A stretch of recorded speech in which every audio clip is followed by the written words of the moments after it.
Ateneo, hindi pinaisa at tinambakan si Coach O at ang UP Lady Maroons. Cel Tsunashima na uluhan si Step Bustrillo. Ateneo lefty may Santiago Lacsina moment. Metsi Pasha pumupuntos kahit saang zone ng court. Ateneo alumni present to support the girls. Good day ka-trending, this is Ron Michael, the voice artist of this channel. Ngunit bago natin yung pag-usapan, huwag mong kalimutan mag-subscribe and click the notification bell para updated ka sa latest Pilipinas volleyball trends.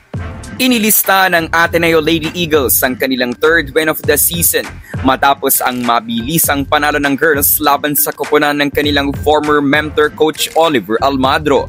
Di tulad noong round 1 na reverse sweep ang ginawa ng Ateneo, this time wala ng reverse at quick sweep ang tinrabaho ng Blue Eagles 25-14, 25-20 at 25-15. Set 1 maganda ang panimula ni AC Minor. Activated agad siya sa gitna ni Tax Fujimoto. Nakuha ng UP ang lamang after the technical timeout 10-8 pero biglang nabuhay ang Ateneo at ibinalik ang kanilang aggressive start. Gumawa ang Lady Eagles ng kabuang 17-4 run mula sa kanilang hindi mapigilang opensa at di matibag na depensa. Hindi nakagawa for UP maging si highly anticipated Pling Baklay. Pinaglaro ng muli ni Coach O si Ninya Itang pero di pa din nakapalag sa Girls in Blue. Nang nasa set point ang Ateneo, highlight ang tila walang kurap na coverage ni Roma de Romal.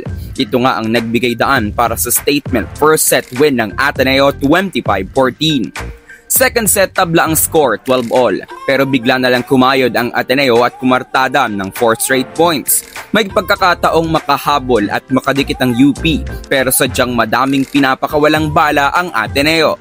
Sa tail end ng set ay tumalbog sa muka ni Step Bustrillo ang palo ni Cel Tsunashima.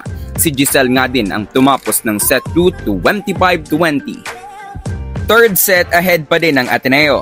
Sa sobrang aggressive ni Tsunashima ay nakalimutan pa nitong back row player siya at umatake beyond the attack line. Gayon pa man lamang ang Lady Eagles towards the second technical timeout 16-8.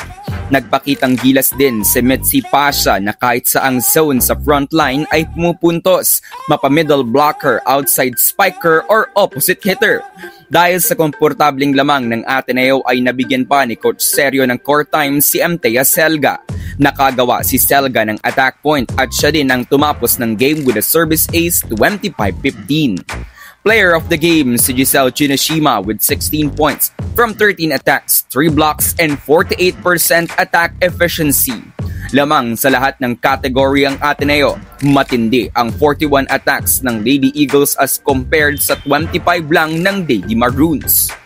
Moral booster para sa girls ang muling pagbabalik ng Ateneo crowd. Mas inspired pa ang Lady Eagles dahil nasa Araneta to support them ang kanilang mga ates tulad nila Faith Nesperos, Dina Wong, Maddie Madayag, Jem Ferrer, Z. Hervasio, Kiara Cruz, Jaisel de los Reyes at Jamie La Vitoria.